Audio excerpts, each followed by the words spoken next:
Hi, இன்றைக்கி வந்து நம்ம காலிஃப்ளவர் பீஸ் கறி பார்க்கலாம். இதுக்கு வந்து கடாயில் ஆயில் ஊற்றி கொஞ்சம் பிரியாணி எல்லாம் போட்டுக்கிறேன். ஒரு ஆனியன் எடுத்து ஸ்லைஸாக கட் பண்ணி போட்டிருக்கேன். ஒரு டொமேட்டோ, ஒரு 4 பூண்டு போட்டிருக்கேன். ஒரு 1/2 ஸ்பூன் மஞ்சள் பொடி போட்டிருக்கேன். கொஞ்சமாக சில்லி பவுடர் போட்டிருக்கேன். இப்போ இதெல்லாம் 2 மினிட்ஸ் நல்லா குக் பண்ணியாச்சு. இப்போ மிக்சியில் கிரைண்ட் பண்ணலாம். இப்போ இதில் கொஞ்சமாக கொத்தமல்லி போட்டு நம்ம கிரைண்ட் பண்ணிக்கலாம். இப்போ கிரைண்ட் பண்ணிட்டேன், நல்லா ஸ்மூத்தாக கிரைண்ட் பண்ணியிருக்கேன்.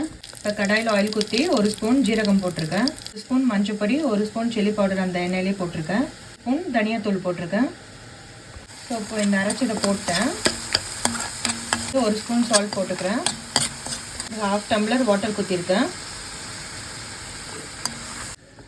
ஒரு காலிஃப்ளவரும் கொஞ்சம் பீஸும் நான் வந்து ஒரு 5 மினிட்ஸ் பாயில் பண்ணி எடுத்துருக்கேன்.